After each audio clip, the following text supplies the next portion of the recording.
Well, this conversation is getting really naughty. So I guess that kind of segues into my next question, which is, what's the naughtiest thing you did while you were filming? Ooh. It's a good one. Ooh. I mean, on camera, off camera. Yeah. You can tell us. It's definitely off Yeah, camera. yeah. We won't Safe tell space. anybody. No, Definitely We won't tell off anyone, camera. except for everyone who's Definitely listening. off camera.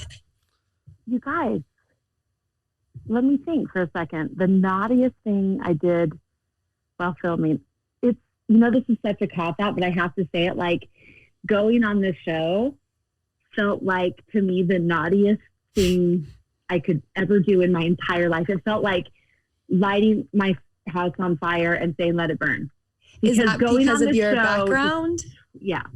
And I lived here. Yeah. It's not like I'm, in LA. Right. I live in the heart of like East Bend, Salt Lake City, home of like 17 prophets. Like this is the beating heart.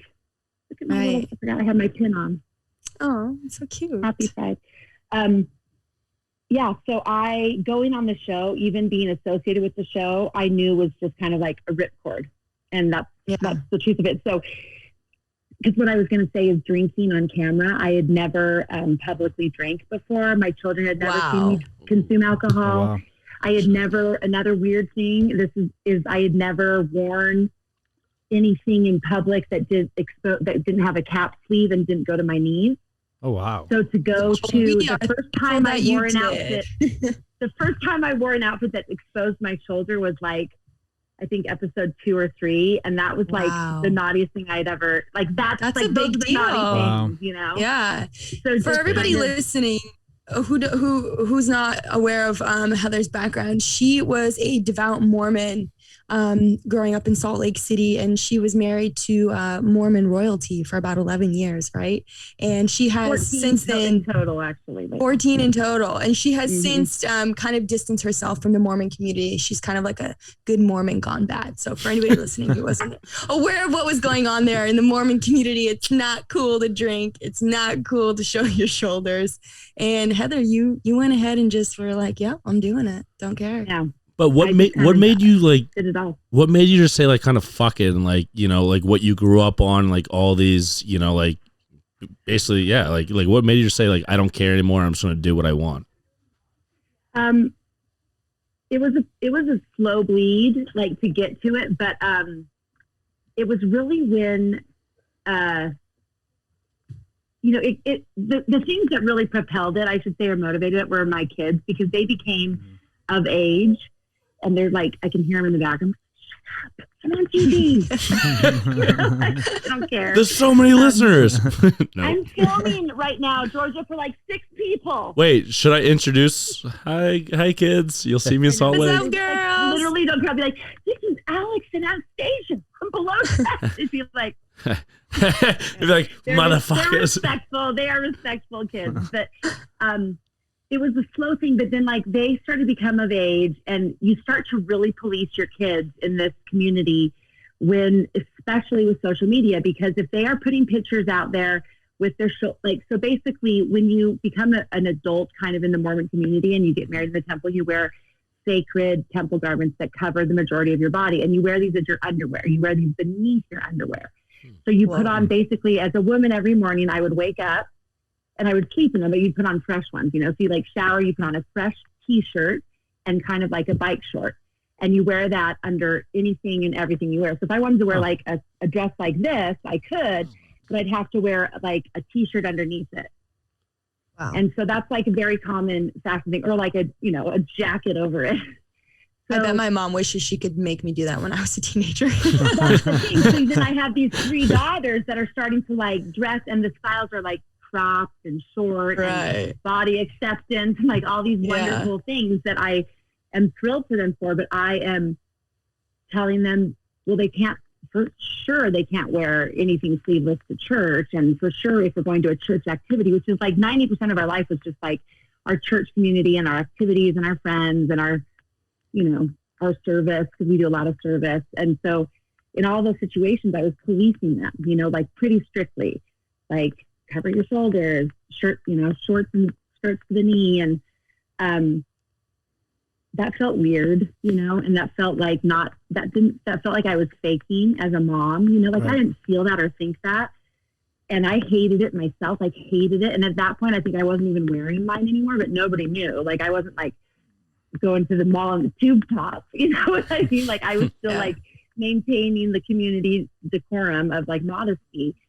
And I started just to feel kind of like an imposter, like just kind of help shaming my kids and telling them to behave a certain way, not because I felt that would give them a better life, but because I felt like that would present better to my community. So that's when I was like, I have to figure this out. So I started to kind of loosen up a little bit with them. And I'd be like on Sundays, instead of being like, wake up and we're at church and we're all dressed, perfectly and sitting there reverently. And I started to say, like, if you guys don't feel like going, we don't have to go. And that was like the first time in their lives they'd ever heard me even not be like, it's a Sunday. Yeah. Like, the Lord is waiting. The Lord is waiting. The Lord. So Heather, have you? Sorry, I was gonna say. So have you noticed kind of like a ripple effect from like your behavior and you being in the show, and you kind of like you said, kind of like pioneering that movement and kind of breaking away from the whole like strict kind of like practices of Mormonism. Have you noticed that any like friends, family members of the community that maybe were kind of afraid to come out and speak out against those practices, starting to have like the confidence now to kind of do those things and maybe take after you? Yeah, that is like such a great question. I'm gonna cry. That was good. Totally. That was good, Justin. That was really good, Justin. Justin, thank you. That was really good. I try to keep, I try to keep them quality over quantity. Yeah.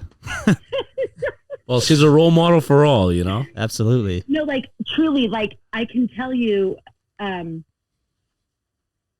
so many people and people close to me, and one would be my brother,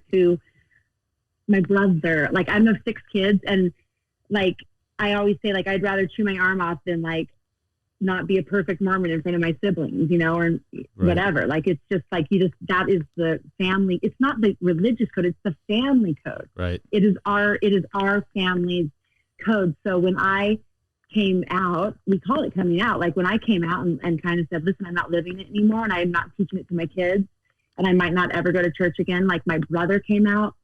I had 2 cousins contact me. I had, I would say thousands of kind of marginalized Mormons or marginalized any strict religion, I mean, I could spout off like 1,000, but you know what I mean? Like even women that had kind of like dedicated their lives to Catholicism, or to Jehovah's Witness or to Quakerism, or being Amish. Like anytime you have a faith that dictates every choice you make, the clothes you wear, what you believe, what you read, what you eat, who you socialize with, that is a huge thing to depart from. And I think it's relatable to a lot of Muslim women, like any faith that requires that much of your identity, and then to leave it and betray not only your faith that you were brought up to deeply believe in, but your family that you love and honor. It feels like you're turning your back on your entire childhood and identity. And it can be, it can be terrifying. Yeah. That's awesome. Well, hey, honestly, good for you for having the courage to kind of step up and do it. And obviously, it's working out for you. Obviously life seems to be, trending in the right direction. You got your business going, the reality show, everything seems to be going well.